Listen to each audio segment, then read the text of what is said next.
प्रभु मेरा ये कलेजा टूट करके गिर जाएगा, खंड खंड हो जाएगा मेरा ये प्राण। अगर राम चले गए ना तो ये भी नहीं रहेगा, दशरथ भी नहीं जिएगा। पूरे समाज में वहां पर महल में बड़े बड़े संत महात्मा पुनः आ गए, विप्र ब्राह्मण आ गए। श्री दशरथ जी महाराज जी के पक्ष में नहीं बोल पा रहे हैं और दशरथ जी के भी पक्ष में भी नहीं बोल पा रहे हैं, क्योंकि अगर दशरथ जी के पक्ष में बोल देंगे तो बड़े क्रोधी ऋषि हैं श्री विश्वामित्र जी महाराज, एक बार क्रोध भर के देखने से ही पता नहीं चलेगा, जल करके भस्म हो जाएंगे। और अगर कहीं राघव सब विश्वामित्र जी के पक्ष में बोल देंगे तो अयोध्या वासी तो अयोध्या में रहेंगे, लेकिन हमारे राम तो चले जाएंगे विश्वामित्र जी के साथ, राम का फिर दर्शन नहीं होगा। इसलिए किसी के पक्ष और विपक्ष में नहीं बोल पा रहा है कोई अयोध्या वासी।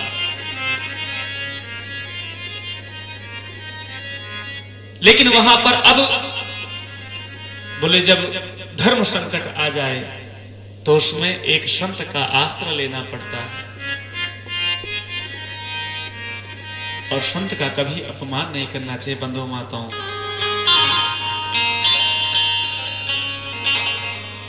विश्वामित्र जी के समक्ष में किसी की बोलने की क्षमता नहीं हो रही है। ये बात बोल तो रहे हैं कि इंद्र मेरे बाजुओं के दम पर वहां पर इंद्रासन पर बैठ करके राजपाट चलाते हैं, मेरे बाजुओं पे संदेह क्या आपको? अगर कहिए तो मैं चलूंगा, मेरे राम को मत ले जाइए, मैं चलूंगा, मार डालूंगा धरती के सभी राक्षसों निशाचरों को। एक राक्षस से कष्ट आपको है, मैं निश्चर विहीन कर दूंगा पूरे धरती को, राक्षसों को खत्म कर दूंगा। बड़े प्रेम से बोले श्री विश्वामित्र जी महाराज, बोले राजन आप क्या करेंगे, आप मेरे साथ में क्या करेंगे जा करने के लिए वहां? अरे आप जाएंगे तो राक्षसों को मारेंगे, वो मर जाएंगे, लेकिन मेरा राम जाएगा, राक्षसों को मारेगा भी और तारेगा भी, तरनतार होकर के वो बैकुंठ चले जाएंगे।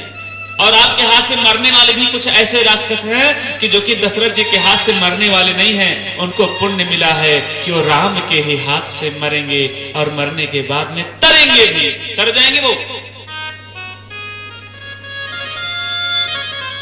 और वहां पर जब धर्म संकट का विषय आ गया बंधु माताओं, तो श्री वशिष्ठ जी महाराज के समक्ष, विश्वामित्र जी महाराज के समक्ष वशिष्ठ जी महाराज बोल पड़े, राजन कितना परेशान हो?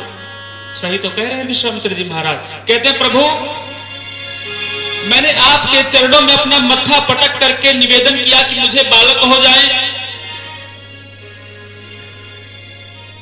एक बार भूपत मनमाही भय गलानी मोरे सुतनाही, मुझे संतान नहीं था, इसका विरह लेकर के मैंने आपके चरणों में, आपके कुटी पर जाकर के मत्था बार बार नवाया, टेका, और आपके ही कृपा से, संत महात्माओं की कृपा से मैंने 4 बालक पाया, और आप भी इन्हीं के पक्ष में कह रहे हैं कि ले जाएं। हम क्या करेंगे आप नहीं जानते हैं प्रभु, अपना सुख दुख आपको बताऊंगा तो मुझसे बड़ा मूर्ख कौन होगा भला? आप तो मेरी बात जानते हैं सरकार, मैं बिना राम के जी नहीं पाऊंगा। वशिष्ठ जी महाराज कहते हैं विश्वामित्र जी महाराज ठीक कह रहे हैं। यहां पर थोड़ा सा नारद पांचरात्र में श्री दशरथ जी महाराज जी को थोड़ा सा संदेह हुआ है।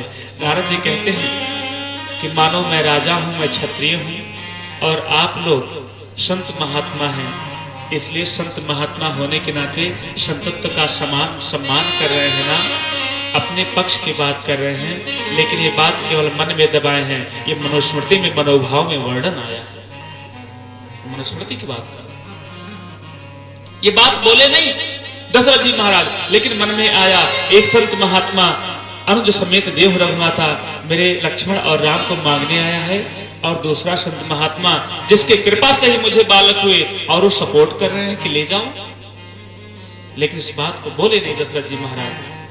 तब तक बोल पड़े क्या? विश्वामित्र जी महाराज जी के सामने वशिष्ठ जी कहते हैं ये बताओ राजन, ये संतान किसके कारण हुआ है? बोले आपके कारण। हम कौन हैं? बोले आप हमारे कुल कलांदर गुरु, हमारे पुरोहित हैं, आप हमारे गुरुदेव भगवान हैं, संत महात्मा हैं। तो बोले संत महात्मा से आपको बालक हुआ है और संत महात्मा आपके बालक को मांगने आया है? कहे हाँ। बोले ठीक है। और जब संत महात्मा की कृपा प्रसाद से आपको छोड़ा हुआ बालक और संत महात्मा ही मांगने आया है तो उनको देने में आपको क्या दिक्कत है? अगर हम ना होते संत महात्मा तो बालक नहीं होता, और एक संत महात्मा ही तो मांगने आया है। कहते हाँ प्रभु ये तो ठीक है। तो कहते जब संत की कृपा से आपको बालक हुआ तो उनको देने में आपको कोई कष्ट नहीं होना चाहिए। लेकिन क्या करें, दशरथ जी महाराज कहते हैं प्रभु आप तो जानते हैं पुत्र मोह क्या है। पुत्र मोह के बारे में वहां पर वर्णन किया गया है और उसके बाद कह रहे हैं, कहते हैं महाराज तब वशिष्ठ बहुविधि तब वशिष्ठ बहुविधि तो संदेश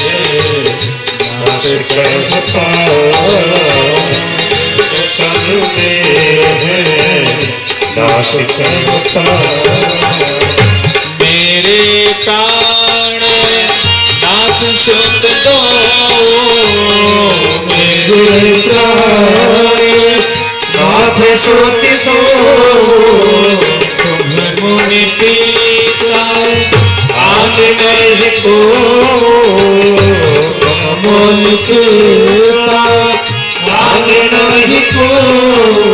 तब वशिष्ठ बहुविधि समझावा, यानी कि कहते हैं संत महात्मा को अपने बालक को दे दो, ले जाए, ये ले जाकर के राक्षस को मारेंगे, मारने के बाद तारेंगे। दशरथ जी महाराज केवल मार डालेंगे, तार नहीं पाएंगे। तब वशिष्ठ बहुविध समझावा। यहां पर गुरुदेव भगवान ने गूढ़ रहस्यावली बताए थे क्या कि तब वशिष्ठ बहुविधि समझावा। बहुविध माने कि ये संत महात्मा आपके बालक को ले जाएंगे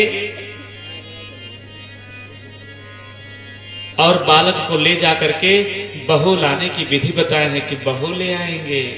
संत महात्मा से बढ़िया एडवर्टाइजमेंट करने वाला कौन है? बोले रामदेव बाबा को देख लीजिए।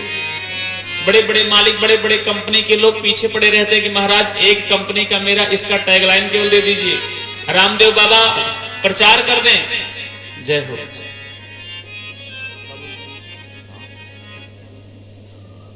श्री शंभुनाथ बाबू जी के तरफ से कर कमलों से 501 रुपए का दक्षिणा अर्पित हुआ है। बहुत बहुत मंगल कामनाएं। तालियों के साथ में स्वागत कर दिए थोड़ा सा। संत महात्मा कहते हैं कि तब वशिष्ठ बहुविधि समझावा। अरे राजकुमार सुनिए, राजा जी सुनिए, ये जो संत महात्मा है ना, ये बड़े प्रचार प्रसार करने में प्रवीण आगे हैं। ये ले जाएंगे और बहुविधि यानी कि बहू लाने की विधि बताए कि बहू लेकर के आएंगे, विवाह करा करके। यहां पर व्याख्यान में बताया गया है, पूज्य श्री प्रातः स्मरणीय गुरुदेव भगवान ने स्मरण कराया कि बोले राजकुमार इतने दिव्य थे हमारे ठाकुर जी राम जी, और दशरथ जी महाराज जी को इतना प्राण प्रिय थे कि बोले वो अपने नेत्र से कभी ओझल नहीं होने देते थे राजा अपने राजकुमारों को, अपने पुत्रों को।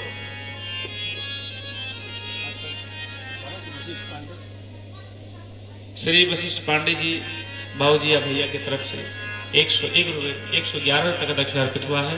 तालियों के साथ में स्वागत कर दें। सभी को बहुत बहुत मंगल कामनाएं। व्यास गद्दी से अनंत मंगल कामनाएं। ठाकुर जी सबको ऐसे प्रफुल्लित करें, मन प्रसन्नित रहे, दुख दारिद्र मिट जाए, खूब बढ़िया